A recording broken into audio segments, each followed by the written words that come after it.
She wala no come too much like this. Hey, my people, Senator Natasha, he don't sue Godwill Akpabio for defamation of character, 100 billion naira. They say na the post where Akpabio posts on a Facebook page. They say na that one provoke our Senator beautiful Natasha. That's so we hear, my people. This matter don't go far now.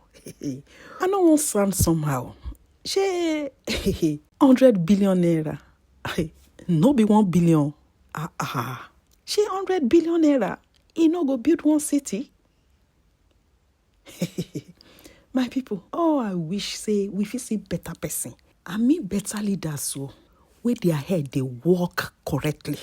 We say they go fit help us manage our resources well, our money well. We for no day for the current situation where we dey for Nigeria.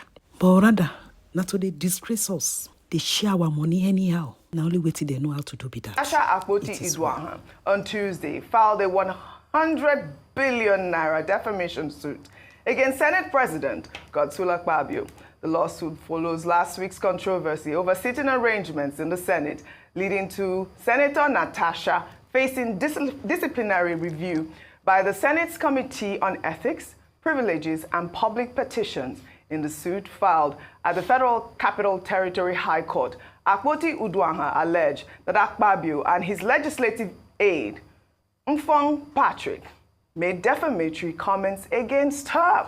I know, Rufai, you have seen this lawsuit, by Ufong, by Natasha, and there was a part in the lawsuit where, Natasha talked about the legislative aide to Akpabio, from Patrick making those defamatory remarks, where he wrote on Facebook, is local content committee of the Senate Natasha's best, right?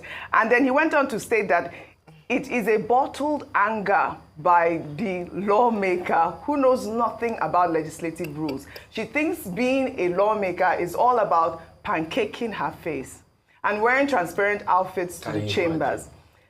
They found that comment very defamatory, provocative, disparaging, lowering in dignity and estimation of Natasha in the eyes of her colleagues and right-thinking members of the public. That was part of the lawsuit. Akpoti Udwanga has asked the court to compel the respondents to withdraw the defamatory comments and apologize to her using a national newspaper. Usually it's like a lot of newspapers, but you see these sort of remarks, especially against women. I'm going to play the gender card here because I don't understand what pancake has to do with anything or wearing transparent clothes. How dare you make such comments against a senator? I think that this actual defamatory lawsuit is quite on point. Well, in the meantime, the disciplinary committee was given 2 weeks to submit its finding with potential implications for Akpoti Udwanga's standing. Senate President Godswill Akpabio during plenary suggested that her unfamiliarity with the Senate procedures contributed to the controversy. I think part of the problem is when people come from court-declared senators, they miss the orientation. The management of the National Assembly is hereby ordered to organize periodic orientation, particularly for senators who are midstreamers, who can midstream and did not start when their colleagues started. Because I remember that this particular senator, on the day she was sworn in, raised her hand to speak. I was scared, but I had to recognize her because I was saying, you just gave her the rule book. Part of what we give to you when you are sworn in is a standing order of the Senate. So I said, she wouldn't open the rule book to know what she's going to say. But she made the contribution on that day. I think 2 days later, she brought a motion. There's nothing wrong in being vibrant, but there's a lot wrong when you don't know anything about the procedure. You can't be a reverend father and go and start the church service with communion. You must lay foundation. That was quite an assumption by the Senate president that Natasha didn't know anything about the rule book before she, With due came in. respect, this Senate president, the way he speaks, only God knows. Berating her, he said that's the problem when people come through the court process. She has a right to fight for election and she got in. Said she didn't go through, the induction because she came through the cross process, but she's been in this house for a while. She's pushed bills forward. She's gone on foreign trips. With even you, the Senate president, which we see. So it's now because she was speaking based on privileges, which she wanted to be heard, and now you are now saying this against her. At first, you are berating her. You are denigrating her. We must say no to what is being said to women.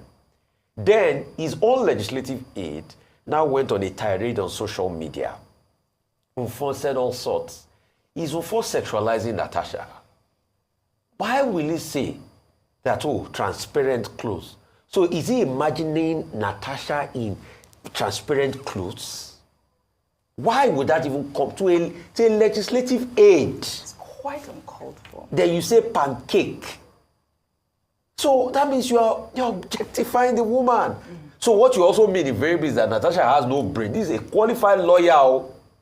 That's only pancake she knows how to rub. And here has been trying to lie. You know, when people do things and you slam them, they will lie that their page was hacked. Because Rufai also went attacking me because I stood up. And I will stand up for Natasha. The world should hear it. The truth is, there's constantly been a tiff between both of them. And it's not only Natasha, they've treated the other female senator, Senator Rutila Kingibe, that same way. They can quote the law about position and seats and all of that, but also there's a right of privilege when you have to be heard, when you stand on an order. When Akpabio, did his, the Saraki subject him to this. Anyway, we've already had intelligence report that they were going to submit that to the disciplinary committee and all of that. We will see. Yeah. They should not forget, there's already a court judgment as regards suspension. So you can't suspend the people of Kogi. Like all the senators gather at the back. I also hear, anyway, they've debunked the story that's fake news. I also hear they were trying to call, Brekete. Why did he grant, I've heard it's fake news. But see, like all your senators gang up against Natasha, we'll keep saying it here. Right. Because when you did your own, even yours was even worse than this, nobody was high-handed. Right. Learn to respect women. Enough of all of this. Well, even in the statement, he even still showed. So because Natasha came through a court process, which he fought for a case, so she was familiar with. So does it mean she's not familiar? And she's been in the Senate for how many months now? Well, so we should stop all of this. We know what's going on. I stand 1,000% with Natasha Akpoti. All right. Well, she's been subjected to that disciplinary committee, but you know there's been more reactions. Let me just take Senator Shehu Sani's tweet. He wrote, "It's the responsibility of the opposition senators from the PDP, LP, and NNPP to intervene and prevent the Akpoti-Natasha rift from further deteriorating. Disciplinary committee can only lead to suspension," and that's a senator speaking. Yeah. I mean, what are your thoughts on that? Really right, thank you. And good one there. Senator Shehu Sani is a former senator, so he's speaking from experience. Yes. And he's saying that, yes, I agree with him that the voice of the opposition is quite loud. Yeah. The silence, of the opposition is quite loud in this instance. In fact, I was quite embarrassed to hear that other Kogi State senators were apologizing on her behalf. And all of them are men, by the way. So they were saying that, they were sorry. In fact, one of the men who was apologizing resisted or opposed the bill on violence against persons. So you can understand the background. But in terms of, no, they were apologizing for her behavior on her behalf. She didn't ask them to. I'm just saying that how the voice of the opposition, the silence is really loud at this time. Also, I must say that the voice of women in Nigeria, women groups, women leaders, fellow leaders, also their silence is very loud as well.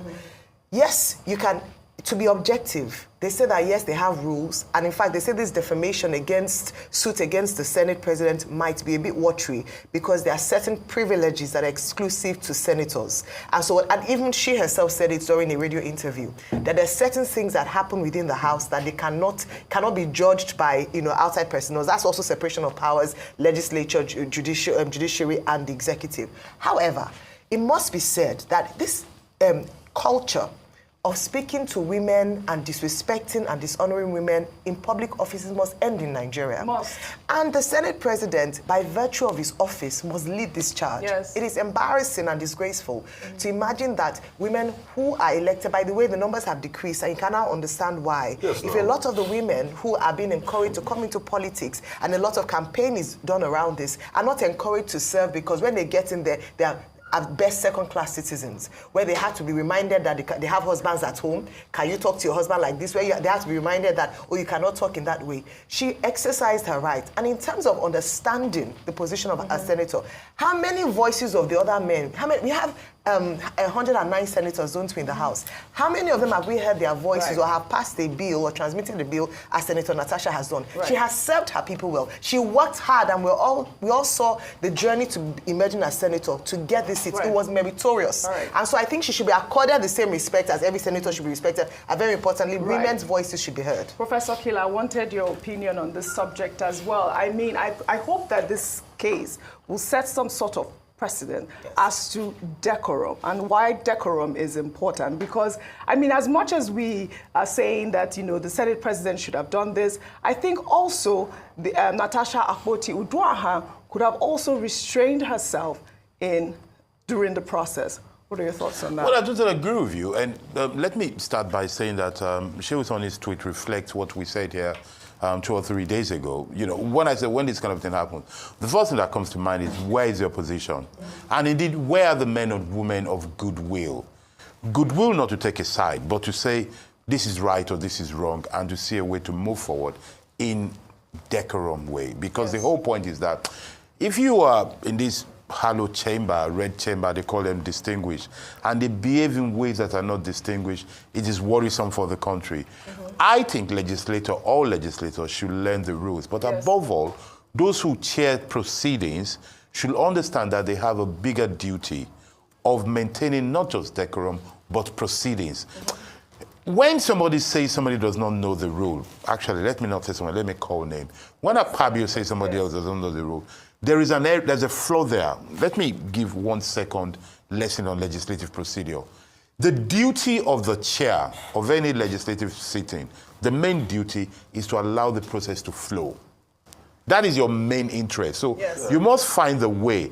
If somebody is in a wrong position, you let them talk and you overrule them. Yes. If somebody is doing the wrong thing, you hear them out, then you cover it out. But I think it's important for everybody to understand these rules, and the public as well. And by the way, if they're doing this to women, and they say women are not in places, I blame voters, not the people there. If you truly want women anywhere, vote for them. There's some very simple thing to do. So women are voters. Sent messages that they are strategizing and they are standing by her and supporting her. I recall the first time that he said she was a club girl. They came out to speak on her behalf. So it's really good to hear that. And he only apologized because Couple Women Foundation. A particular blog released a list of women close to him. I remember that story. Well, as much as we call for, this sort of rancor not to occur in the House of the Senate, we should also call for proper legislation to protect women especially. Simplicity. Well, more reactions have trailed the memoir by former military president Ibrahim Badamasi Babangida. A journey in service unveiled last week, Babangida in the memoir had claimed that forces against the June 12 election were led by the late General Sani Abacha, his chief of defense staff, who later became military head of state.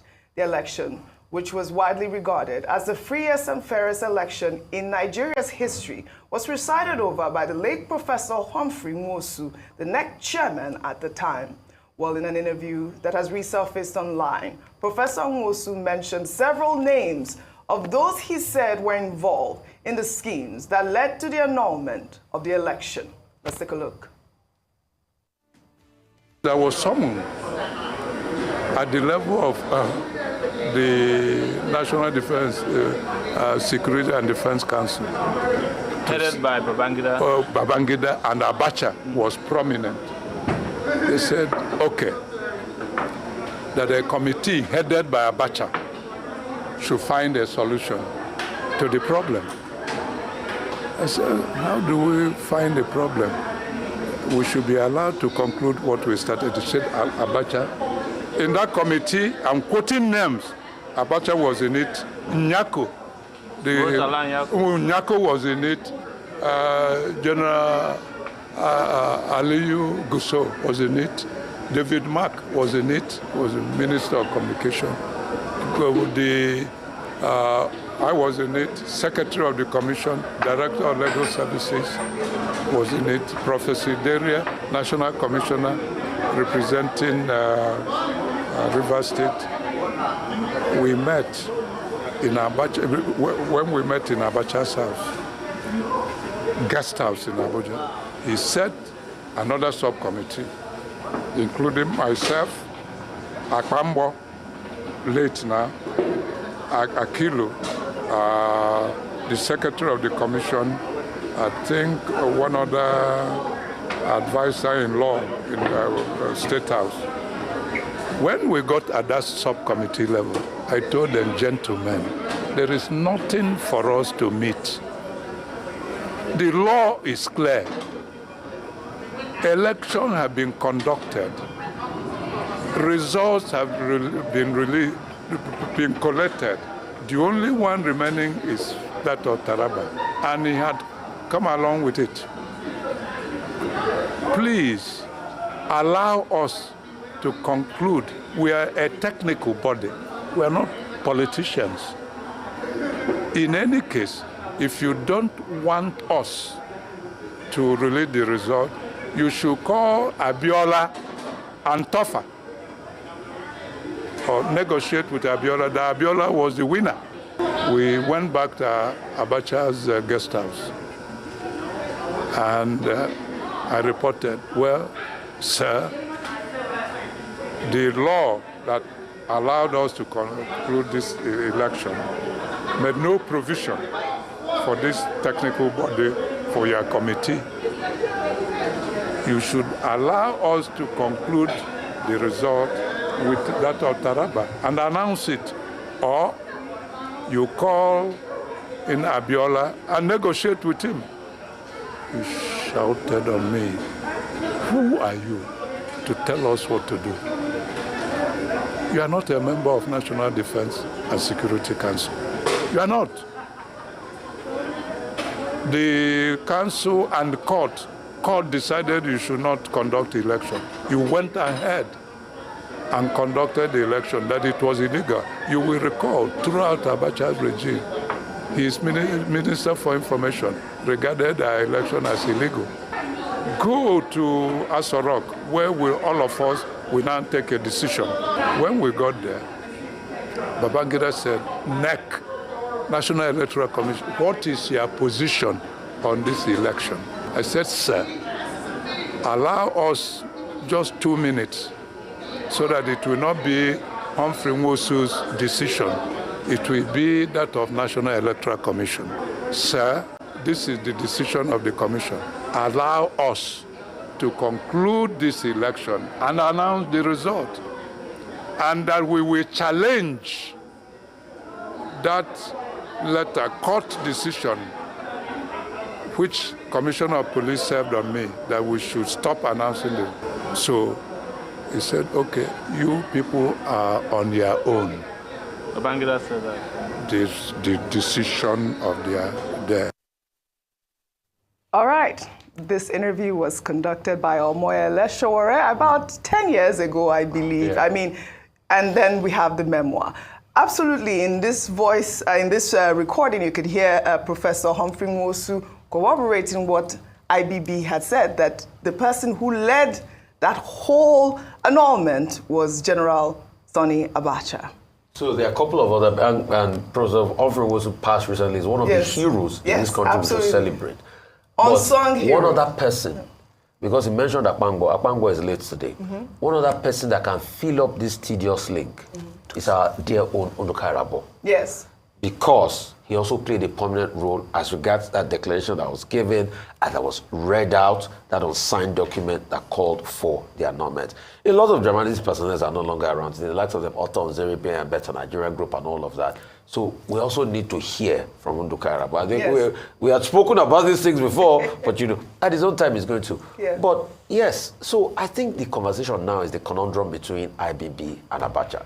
You can see Abacha's kids coming up to say that, you've always looked up to him, his envy and all of that. But those also forget, there was a lot of power tussle in the military right up to that time. It was also part of the power tussle that made the transition, the date line for transition change a couple of times, that earned Babangida the moniker, Maradona. The truth about the matter is, we should now ask questions that apart from Abiola emerging, which was a strong force based on his assistance, and part of the things they said, he was also a contractor to government that owed him a lot of money. Who were the other also military guys that felt they were entitled to the presidency on leadership of the country? Because one part we don't talk about in June 12 was the fact that there was no way those guys were ever going to let go in the first place. Abacha, for instance, that the general norm around he was being called Khalifa. He was the one that saved Babangida's life in the area, Okaku and all of that. That's one. Other people that were around that place that felt, this could also go our way, that were eyeing this same leadership of Nigeria. Then a stronger candidate emerging like MQ Abiola. The also other question is, if a TOFA had emerged, would they have given to a TOFA? So we should also look at the fact that the case of June 12 was another power play among the military apparatchik themselves. The question is, could Babangida have done better to protect? Today, like they say, hindsight is always 20/20, whatever we say. But he has put his own side out there. But most importantly, I think those we don't talk about enough were the unsung heroes that were killed in this June 12 saga. People that were killed in Lagos and killed in other parts of the country, the journalist Kauto, and the real activists, not the cashtivists. I can't speak for the NLC's position in June 12. I can only speak for the likes of the Franco Coris of this world. And I say it, I'm throwing ammunition and weapon today. Because there were a lot of cashtivists and activists. Right. I can't boldly hit my chest for the role of the NLC. I could only speak for people like Franco Cori of blessed memory. All right. Well.